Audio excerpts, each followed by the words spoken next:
Hey everyone, thank you for joining us for this week's episode of Weathering the Market. I'm meteorologist Kailey Carey. And I'm meteorologist Dion. And the squeaky noise on the desk was Dion moving Sorry. his sunglasses. Sorry, my bad.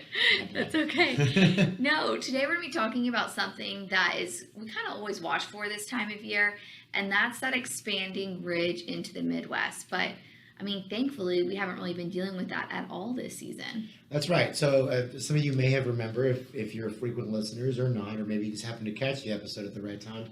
We talked about the Sonoran heat ridge and how it's sitting off to the west, keeping everything nice and hot and dry and, not nice at all.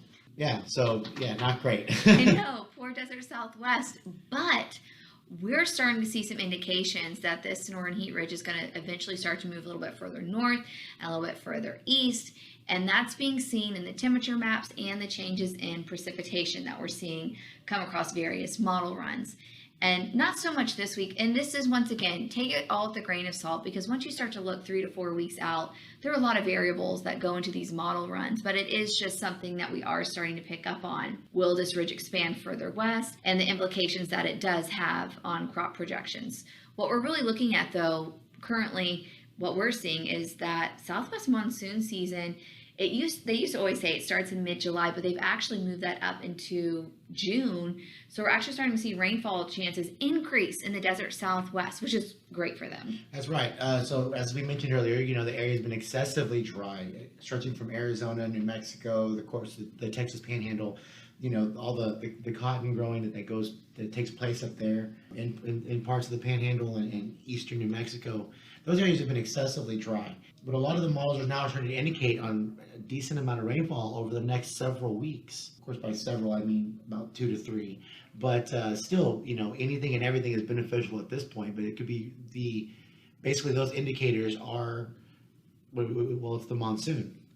Right, which is so funny because people are always like, there's a southwest monsoon, or what is this? So basically what happens is it's a thermal low, meaning that it kind of forms over land, and it's due to heat. It's because it gets so hot in relation to the water temperature around it that we see this low pressure system start to form over land, winds start to shift, moisture is getting pulled in, rain chances increase for California, Arizona, New Mexico, Nevada, Utah, Colorado, and they need it.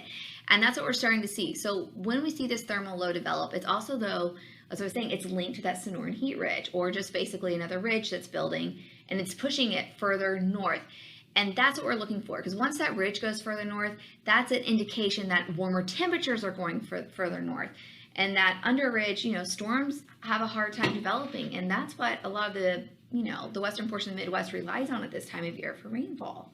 That's right. And, as we know, there have been parts of the northern plains already that have been very dry as well, parts of Montana, Wyoming, of course, the Dakotas, the Canadian prairies. Those areas have been really dry as well. So as this ridge shifts to the north and even a little bit more to the east and begins to spread to the Midwest, we could potentially see some of that dryness spread into crucial portions of the western Corn Belt that have actually kind of been struggling a little bit already. Yes, exactly. And so I think what we're primarily looking at here will be, Nebraska, South Dakota, North Dakota. Good news is that, the same 11 to 15 day runs that are showing the heat up in, the north and the west, which is not going anywhere. That's there this week as well. But it's also showing rain chances, still lingering in South Dakota and Nebraska.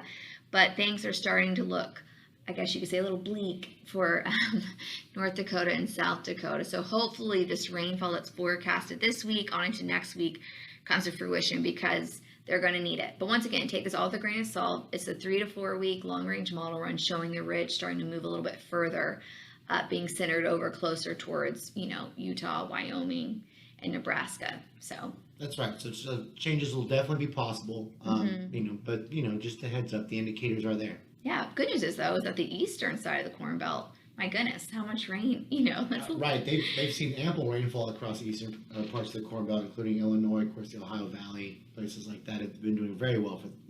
So. If only they could share it equally. And then for now, thank you guys so much for tuning in. If you have any questions, we would love to hear from you. And hopefully you'll tune in next week. Thanks.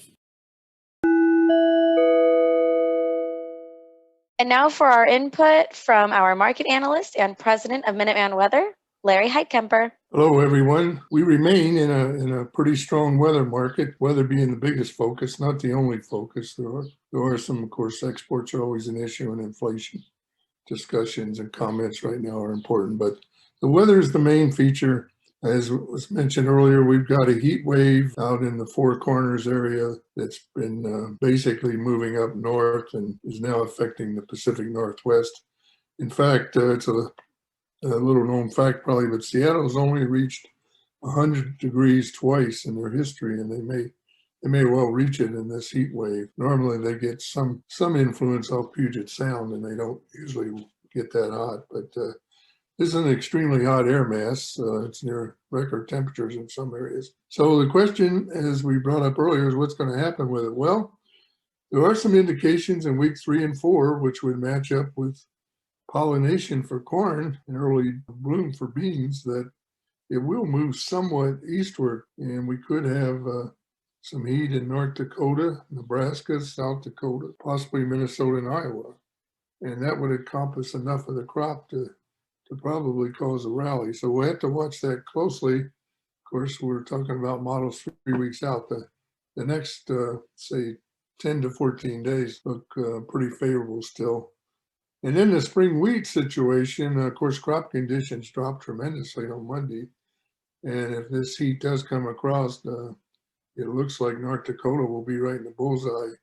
So we could have a really, really bad spring wheat crop this year. It's already looking bad, but it could be really, really seriously damaged. So that's another thing we have to watch. And I don't think the price rises are done in the Minneapolis Wheat Exchange yet if this heat does come across into North Dakota. And that's certainly possible. I'd put the odds on it at probably about 60% right now. But again, it's out in the 2 to 3 week time period. It's not an immediate time period. So that's about it today. Watch for the weather market. Watch for some possible price recovery due to heat building east over the next 2 to 3 weeks. Thank you. Thanks for listening to this week's episode of Weathering the Market.